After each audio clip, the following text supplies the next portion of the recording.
बिल्कुल लाइव कर, इसको लाइव कर, मेरे पे कर फोकस। सर मैं तो ये तो सर मेरे को तो पहले आगे आ जा, बुलाया गया सर आप इधर आ, आगे यहाँ आ जा, मेरे आगे। समझाओ सर प्लीज सर ऐसा मत कीजिए सर, ये अच्छी बात नहीं है सर। लाइव हो रहा है अभी। अब मैं बोल रहा हूँ आपको कि रिकॉर्ड कर लेते हैं। 25-11 साल से जो केस चल रहा है उसको मान के आप बोल रहे हो कि नहीं हो सकता है, तो हम ऐसा करते हैं। लाइव हो रहा है, ओके। मैं कर्नल अजय कोठियाल हूँ, आप लोग मेरे पेज से मेरे को देख रहे हैं, और मैं आज आपसे ना कुछ बात करना चाहता हूँ।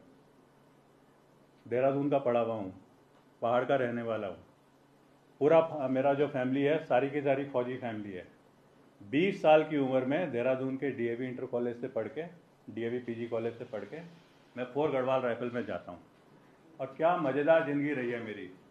बल्कि आज तो जिस ऑफिस में मैं बैठा हुआ हूँ, क्योंकि यहाँ भी पुताई हुई है, चीज़ें ना सारी की सारी ऐसी तहस नहस हो रखी हैं। लेकिन अगर मैं अभी भी जो पढ़ी हुई है दिखाऊं, ये मेरे पिताजी हैं, सबसे बाईं तरफ सत्यशरण कोठियाल, एक सिपाही भर्ती हुए थे इंडियन आर्मी में गढ़वाल राइफल में, 8 गढ़वाल राइफल में। अपनी मेहनत से कमीशन होकर के ऑफिसर बने, और उसके बाद में मेरे को भी अच्छा पाला, मेरे भाई को भी बड़ा अच्छा पाला। हम दोनों उन्हीं की परवरिश की वजह से एक अच्छे उसमें रहे। ये मेरी ज़िंदगी का वो है।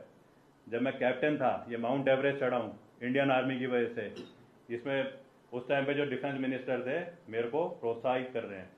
ये यहाँ पे एक फ़ोटो लगी हुई है, कलाम साहब जब 7 आतंकवादी मारे थे इंडियन आर्मी की एक छोटी टीम ने, उसको मैं लीड कर रहा था, उसके लिए ये मेरे को दिया गया। ये पीछे है राष्ट्रपति का, प्रणब मुखर्जी जब राष्ट्रपति थे, उन्होंने अजय कोठियाल आपकी सेवा को देखते हुए आपको विशेष सेवा मेडल दिया जाता है। जब मैं रिटायर हो गया, ये नीले नीले पड़े हैं छोटे, आज जो सीडीएस हैं इंडियन आर्मी के, दूसरे सीडीएस जनरल अनिल चौहान, उन्होंने रिटायरमेंट के बाद में मेरे को दिया। जब मेरा किडनैप हो गया था, मेरे साथ एक इंजीनियर की मौत हो गई थी। हम वो वाले फौजी हैं जो ये जो खड़ा हुआ है यहाँ पे, गब्बर सिंह बोलते हैं, इसके सामने ना कसम लेते हैं। और जब हम कसम लेते हैं तो हमारी कसम होती है, सबसे पहले मेरी जिम्मेवारी है मेरे देश के लिए, फिर मेरी जिम्मेवारी है मेरे जो जूनियर मेरे पे भरोसा करते हैं उनके और उनके परिवार के लिए, और आखिरी जिम्मेवारी है मेरी अपने लिए। आज मैं वाकई में रिटायरमेंट के बाद में, जब ये सब चीज़ें होने के बाद और अपने साथ में इतनी अच्छी जो भावनाएं लेके चलता हूँ, मेरे को ना कई बार बड़ा अजीब सा लगता है कि हम वो फौजी जो ये सब करने के बाद इस समाज में जब वापस आते हैं, तो हम ना कहीं किसी को नहीं दिखाते ये क्या है हमारा। हमारे जो अचीवमेंट हैं हम अपने में रखते हैं, और ये मेरा नहीं है, हर फौजी का है। एक ऐसा ही उदाहरण है मेरी पलटन 12 गढ़वाल राइफल, जो इंडियन आर्मी की जाबाज पलटन है, उसके ये सामने बैठे हैं 70-75 साल जो जिनकी उम्र हो गई है, सुरेंद्र साहब की। सुरेंद्र साहब एक उदाहरण होता था। जब मैं सेकंड लेफ्टिनेंट बना था तो ये उदाहरण था। हम ना जोश में देखते थे कि किस प्रकार से ये आदमी एक तगड़ा स्पोर्ट्समैन है, सियाचिन ग्लेशियर में किस प्रकार से है, कमांडो में कितना बढ़िया हुआ करता था। आज मैं इसको देखता हूँ इस उम्र में, जब ये जाने वाला है और जोश में अपने लड़के को रिटायरमेंट के बाद में उसी पलटन में 12 गढ़वाल राइफल में भेजता है। इसका लड़का शहीद हो जाता है देश के लिए। शहीद होने के बाद में जो थोड़े बहुत पैसे जो उसकी देशभक्ति जो थी उसकी वजह से भारत सरकार देती है, उस पर इस सुरेंद्र साहब की जो बहू है, उसने अपने बच्चे के लिए एक जमीन खरीदी। वही सुरेंद्र साहब का लड़का, वही अजय कोठियाल, जो इस देश की बाउंड्री उसके लिए जिंदगी भर लड़ते रहे, आज जिस जमीन के लिए लड़ते रहे, आज जब वापस आते हैं ना, तो जमीन हमारे को इस समाज के अंदर लूट करके हमारे साथ में बदमाशी होती है। क्या जिंदगी है। ये बैठे हैं बगल में, नाम बताइए क्या नाम है इनका? धीरेंद्र सिंह रावत। ये चाचा हैं इस लड़की के। इन्होंने शुरुआत करी, भरोसा दिलवाया कि मैं तेरे को अच्छी जमीन दिलाऊंगा। 11 साल हो गए, ये बैठे हैं इधर देखो। किसी समय पे जब मैं छोटा बच्चा होता था, घंटा घर के पास में उस गली में जाता था जिसे बोलते थे चाट वाली गली, वहां रहते हैं ये। इनका नाम मेरे को याद भी नहीं रहता इतनी बार बताने के बाद, मनीष वर्मा। इनको कोई नहीं मिला, इनको एक फौजी मिला उस फौजी की जमीन को इन्होंने कमा कुमा करके सब करके और ऐसा धंधा बना दिया है कि आज 10 लोग इनको देख करके अपना व्यवसाय बना रहे हैं कि फौजी आएगा, फौजी को लूटेंगे। मैं बोलना चाहता हूं, ये जो एसपी साहब हैं, पुलिस महकमा है, मैं बोलना चाहता हूं, ये जो डीएम साहब हैं, जो हमारा प्रशासन है, मैं बोलना चाहता हूं कानून व्यवस्था को कि अगर हम फौजियों को रिटायरमेंट के आने के बाद समाज इस तरीके से देखेगा ना, तो कहीं ऐसा ना हो बहुत बड़ी गड़बड़ी हो जाए। हमारे समाज से ही हम उठ करके गए थे छोटे बच्चे, आज वापस आकर के हमारे साथ ये हो रहा है। हमारी इस हरकत को वो लड़के देख रहे हैं जो इसी समाज से, हमारे ही रिश्तेदार, चीन के खिलाफ, पाकिस्तान के खिलाफ, और जिसे आज़ाद दुश्मन बोलते हैं आतंकवाद, उसके खिलाफ अपनी जिंदगी को परवाह करे बगैर ड्यूटियां दे रहे हैं। उनके अंदर अगर ये असर आ गया ना डिमोटिवेशन का, तो मेरे को लगता है कि इस देश को शायद और ज़्यादा बुरा माहौल देखने का कभी कोई और मौका नहीं मिल सकता। आज ये सामने बैठे हुए हैं, 11 साल से ये केस चल रहा है। उसके बाद जरा साहब की शक्ल दिखाओ, बताओ साहब क्या हो रहा है, जरा मेरे को बताइए। 11 साल से धोखा देते आ रहे हैं साहब की, बोला अभी होगा 1 महीने बाद, 2 महीने बाद, 6 महीने बाद, ऐसे करके इन्होंने 11 साल निकाल दिए। अभी तक कुछ नहीं हुआ, हमें कोई उम्मीद ही नहीं है अभी भी। ना बोल रहे हैं कि होगा होगा होगा, लेकिन अभी तक कुछ नहीं हुआ। 6 महीने करके इन्होंने 11 साल निकाल दिए। बिना बता क्या हुआ? इस उम्र में मैं मतलब पापा आज इतने साल के हो गए, वो बेचारे 2 व्हीलर में दौड़ रहे हैं, मैं उनके साथ जा रही हूँ। इन लोगों को उस चीज का भी वो नहीं है।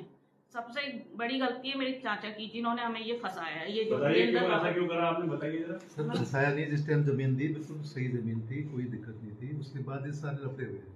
जिस टाइम जमीन दी कोई दिक्कत नहीं थी, म्यूटेशन क्यों नहीं हुआ जमीन का? सर उसके तुरंत बाद ही इन्होंने जो है कुछ प्रॉब्लम खड़ी कर दी इनके पार्टनरों ने। फिर मैं जब ना इनके पास जाती थी कि चाचा जमीन का, तो इन्होंने मुझे लास्ट टाइम पे बोला तुझे जो करना है कर ले। मैंने कहा मैं यहीं आत्महत्या कर दूंगी। तो इन्होंने बोला करके दिखा, मैं भी देखता हूँ, मैं भी यहीं हूँ, तू भी यहीं है, अब आप बताओ। जमीन मैंने इनके भरोसे पे ली कि ठीक है मेरे चाचा है, मैं बेटी हूँ।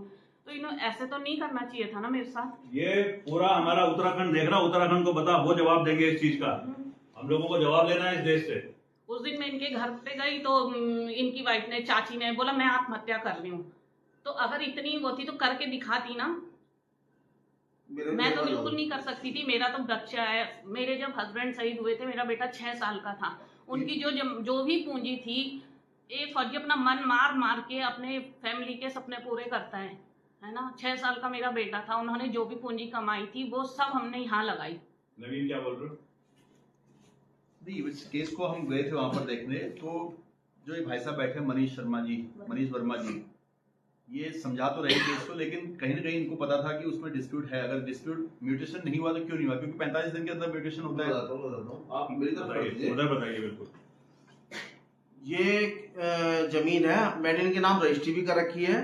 मेरे पास ये मेरे पिताजी से आई थी जमीन, और इसमें अब मोटेशन भी हो चुका है। बस सीआरसी की थोड़ी सी कोर्ट की प्रोसीडिंग है, उसके बाद अभी हो जाएगा। कहाँ हुआ है? नहीं, कहाँ हुआ है? मेरे पिताजी का हो रखा है, मेरा होगा उसमें। एंड सेकंड बात यह है कि अभी इनकी जमीन भी, इनके नाम रजिस्ट्री भी हो रखी है और इनकी 4 दीवारी भी हो रखी है। ध्यान देगा इधर।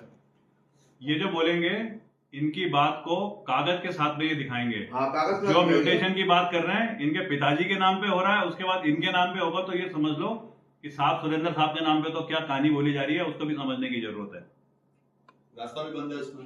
रास्ता भी बंद हुआ है, अभी खुल जाएगा। 3 बीघे जमीन और भी है, उसको कोई दिक्कत नहीं है। औरों के प्लॉट भी वहां पे बिके हुए हैं। 11 साल से है ना? 11 साल से नहीं है। अभी इनका अगर रास्ता बंद होता तो इनकी 4 दीवारी कैसे होती? इनका वहां पे कब्जा है, उधर बगल में प्रेम सिंह गुसाई को बेचा हुआ है और उसकी भी बाउंड्री हो रखी है। मैंने आपके सामने एक केस रखा है, एक केस बाहर खड़ा हुआ है दीवान सिंह का, उसका भी इसी प्रकार से केस है। ऐसे रोज मेरे पास आकर के रिक्वेस्ट कर रहे हैं फौजी कि सर कभी आप हमारे कंपनी कमांडर होते थे, कभी आप हमारे कमांडिंग ऑफिसर रहे, कभी हमने आपके साथ में वाकई में एंजॉय करें उस टाइम पे, उन माहौल में जहाँ पे कि गोली कहाँ से चलेगी और किसको लगेगी और कौन खत्म हो जाएगा पता नहीं होता था। क्या आज आप हमारे साथ में नहीं हो सकते हो? मैं आज अपनी चैनल के जरिए सारी बातों को अलग रख करके आपके सामने ये रख रहा हूँ, और आप ही अपने आप सोचना, इसमें मेरे को कमेंट करके बताना और कहीं ना कहीं मोटिवेट करना हम लोगों को।